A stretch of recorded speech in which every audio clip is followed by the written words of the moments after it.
What's up everybody, Teancum here with Sew Yeah Quilting. Today I'm going to show you how you make this fun piece funky chicken quilt. Let's get started. Before we get started today, I want to talk about the fabric. This quilt behind me is Riley Blake's new line called Cowboy Country, and today's tutorial will be using Tula Pink's new line Pinkerville, which both can be found in the description below. Let's dive right on into our project. As you can see, I've already gone ahead and pre-cut the fabrics which I'll be using today. We need to set aside everything except for our 10-inch square, our 3x3 square of the same fabric, and our 3x3 square of our background fabric. So I'm going to go ahead and set these aside. From here I'm going to slide my 10-inch square out of the way, and what I'm going to do, using a ruler, mark a diagonal line from corner to corner on the right side. Use something that's going to come off. Obviously in today's video I'm using a Frixion pen. I'm going to do these to the 3-inch squares that I have here. Now we're going to move on to our next step. We're going to take our 3x3 background fabric squares and line them up on the corner here, having our lines that we just marked going inward. Okay? And we're going to take this to our sewing machine and sew directly down the line that we've just marked. Just to clarify, right here we have our background fabric and our 10-inch square right sides together.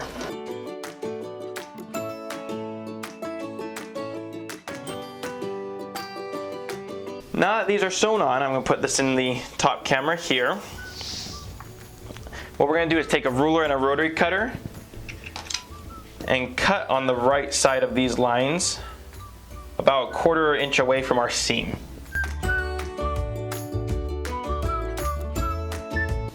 I'm going to take this over to my ironing board right now and press these seams open. I'll be right back. So now our next step is we're going to take one of our short sashing pieces that we've already pre-cut, lay it down right side facing up. Then I'm going to take my 3x3 square that I've already marked on the back and lay it right side down. We're going to sew directly across our line that we've already marked, and I'm going to go ahead and do that. Again, we're going to take this over to our cutting mat and cut on the right side here.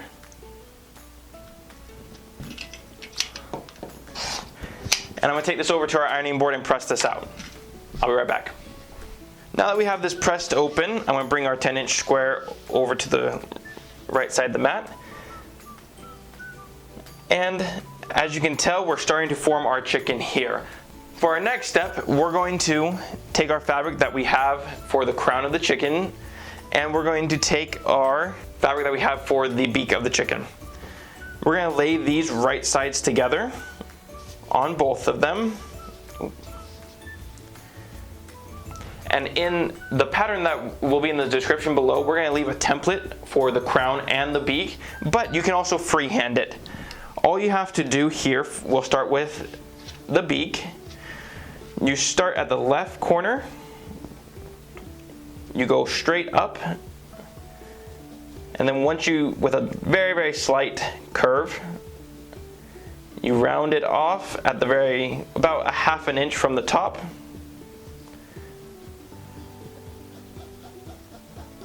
And back down. Right there will be the beak, and for the crown, we're going to go up. And we want to make everything really swooshy with big, big valleys. That way we don't get any puckers on our crown.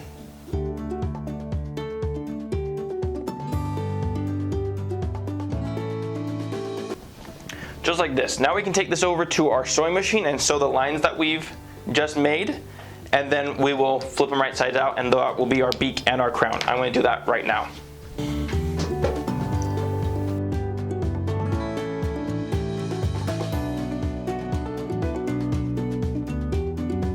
Now that we've sewn this, we're going to cut right along the edge of the seam that we just made, leaving about an 1/8 to 1/4 inch excess around it. Right, there's our crown, and we'll do the same to the beak here.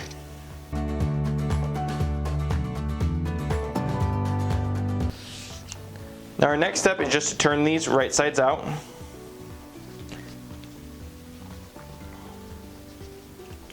I'm just going to use the point of my scissors here. You can use a purple thing or any kind of punch out tool. There's our beak. Let's do it to the same. Let's do it the same to the crown. The reason why we can freehand all this is we don't have to applique this. It's all going to be pieced in, and it also gives each chicken a different look, so that's kind of cool to have that on your quilt. Now I have this all the way turned out, we're going to take this to our ironing board and press this flat. I'm just going to lay this on top of my pieces here, that way we get a good visual view. Got the crown and we've got the beak right here. So now it's time for assembly. Super easy to do.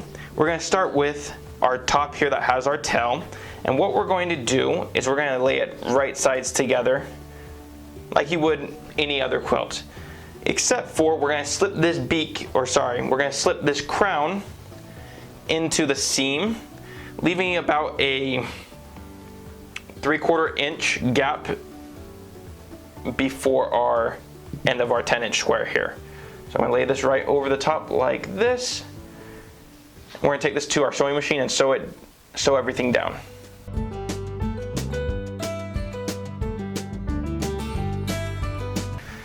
Take this to our top camera here so you can see what's going on.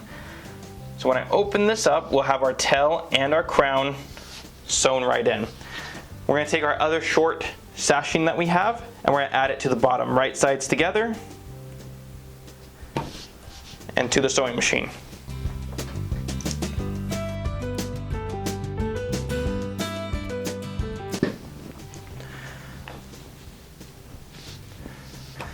Now that we have the seam together, I'm going to take this over to our iron and iron everything flat. That way we can move on to the next step. Now we're going to add on to both sides, but before we do that, I just like to trim up my edges. I got a little bit of excess here. So I'm just going to straighten up this block a little bit on both the top and the bottom. From here, all we have to do is we're going to start with our left side, add this on, just like so.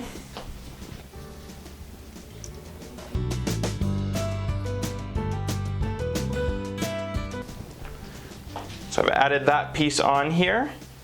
And now it's time to add our beak and our last piece of sashing.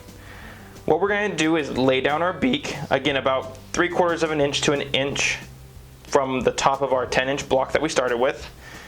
And we're going to lay down our sashing right on top and take this over to the sewing machine.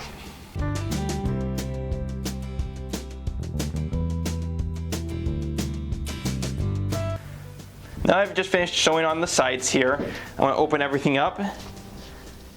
And this chicken looks awesome. I'm going to take this over to the ironing board and press this open now. Now that you've seen how you make this quilt block, you can literally make anything out of it. You could turn this into a pillow or a table runner, but in today's video I'm going to make 11 more of these and finish up the quilt like the quilt you see behind me. Good. So I made 2 more of these and I just want to show you how you put the rows together. It's pretty simple. We're going to just take it and put it right sides together. I like to line mine up, make sure all my chickens are going the right way, and then you just fold it over, line up your edges here, and sew a 1/4 inch seam.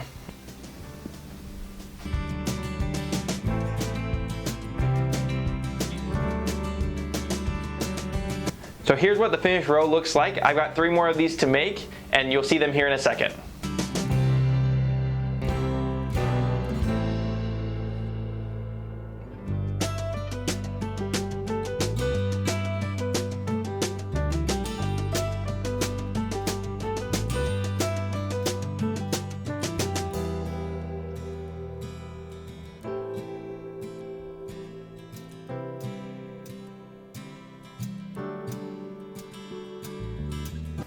So this is what our quilt top is looking like so far. I'm going to finish it up by putting a simple border around it and then take it across the building to our in-house long armor to have it finished. As always, we're going to leave instructions on how to make this quilt in the description below. If you liked this video, hit the like button, share it with your friends, and subscribe to our channel. If you're in the Las Vegas area, please come on in and visit our store. We'd love to meet you. If you can't make it to Las Vegas today, all the products that you've seen here are on our website at sewyeahquilting.com. My name is Teancum, teaching you how to sew like a pro. We'll see you here next week at Sew Yeah Quilting.